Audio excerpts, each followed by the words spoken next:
A jovem Clara sentiu o cheiro de madeira velha e mofo assim que cruzou a soleira da casa da família do marido. O casarão era antigo, de janelas altas e escadas que rangiam, e parecia guardar cada respiração de quem ali vivera. O marido Ado sorria a mostrar os cômodos, mas havia algo em seus olhos, uma hesitação. Uma sombra breve sempre que passavam por algum retrato da mãe dele. O retrato da sogra parecia ter se aproximado, como se os olhos estivessem mais nítidos, mais vivos. Eduardo dormia ao seu lado tranquilo, mas do corredor Clara jurava ter ouvido um sussurro, uma voz fraca, arrastada, chamando por meu filho.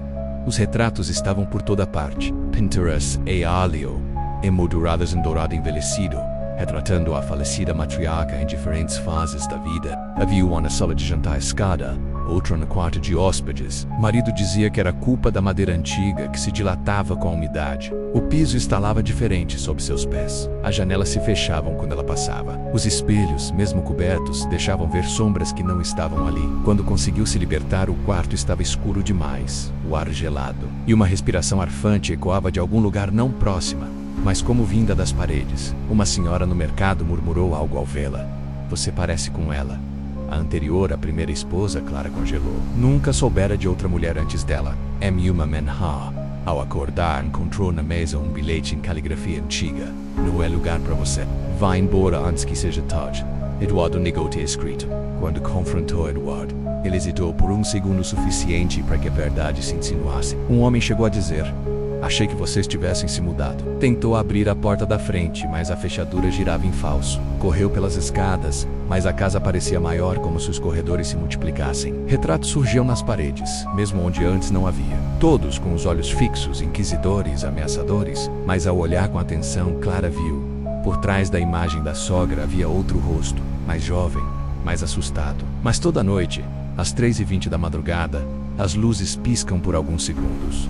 O segundo rosto parece cada vez mais nítido. Alguns dizem que é possível vê-lo sorrindo. Outros juram que ao olhar por tempo demais, sentem uma pressão no peito, menos como se algo tentasse atravessar o vidro e puxá-los para dentro. Alguns dizem que veem uma figura à janela, uma mulher de olhar duro, que observa, sempre observa, esperando o próximo passo em falso. E se alguém ousar se aproximar, pode ouvir uma respiração fraca vindo das paredes, como se alguém ali dentro ainda tentasse escapar. E nos olhos de ambos algo maligno, como se compartilhassem o mesmo destino. Depois do que aconteceu com a última moça, quando Clara perguntou o que acontecera, ele apenas se afastou, murmurando algo sobre fantasmas que não descansam. Mas uma investigadora que dormiu uma noite na casa deixou o cargo semanas depois. Nunca mais falou no assunto, mas deixou um bilhete na delegacia.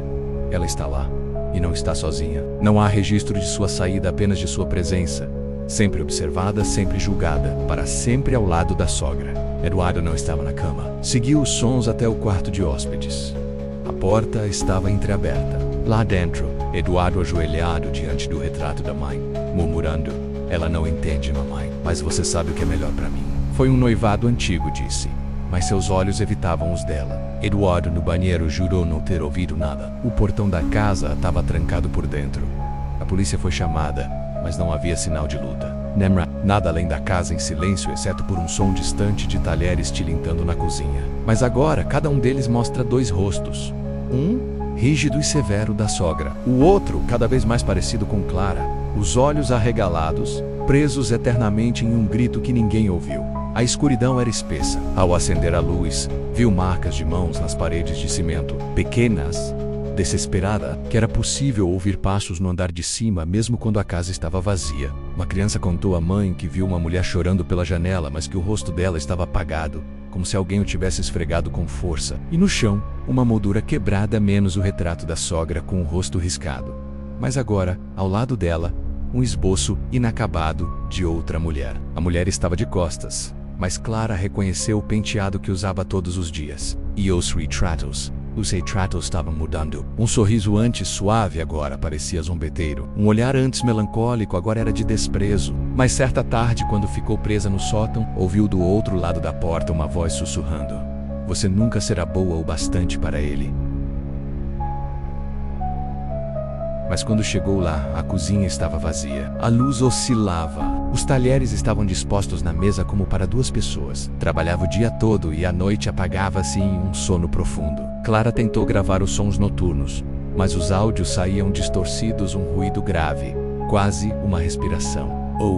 E ao acordar, ela sempre sentia algo pressionando o colchão ao lado dela, mesmo quando Eduardo já havia se levantado. E no centro, um prato de porcelana lascada tremia levemente, como se alguém acabasse de empurrá-lo. Mas o pior estava no quarto do casal.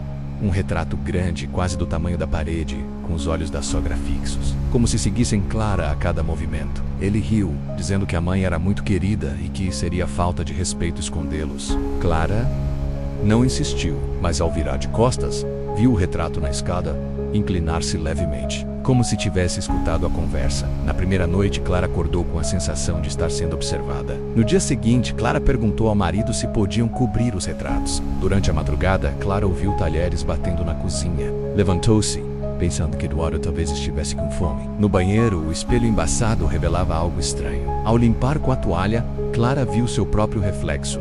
E atrás dele, o vulto de uma mulher de cabelos presos, olhos fundos e pele amarelada.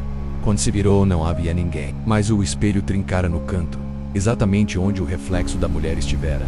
As portas começaram a trancar sozinhas. Clara ficava presa por minutos, às vezes horas. A casa parecia saber que Clara não pertencia àquele lugar. Eduardo continuava indiferente. Uma madrugada, Clara acordou sufocando. O travesseiro sobre seu rosto era pesado como pedra. Ela lutou, chutou, arranhou o ar. A cidade era pequena. Os vizinhos olhavam Clara com pena, mas evitavam falar. Em uma das noites mais frias, Clara desceu até o porão, atraída por um som de choro. Os dias se tornaram mais curtos dentro da casa.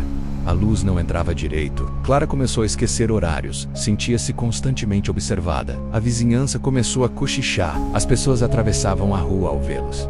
Na semana seguinte, os retratos tinham 2 rostos. Não era visível à primeira vista. Na última noite, Clara acordou com um som de choro abafado. Ela fugiu. Na manhã seguinte, ninguém mais viu Clara nem Eduardo. Os vizinhos diziam que a sogra voltou, que a casa estava diferente. Hoje, quem passa pela casa sente um frio na espinha. Os retratos continuam lá. A cidade finge que esqueceu. A casa permanece vazia. Os retratos não envelhecem, pelo contrário. A polícia arquivou o caso como desaparecimento sem evidências. O casarão permanece como uma cicatriz aberta na rua principal da cidade. Fechado, mas não vazio. Aqueles que tentam entrar não saem os mesmos. E assim, o destino de Clara se funde ao da casa. E agora, os retratos esperam o próximo rosto.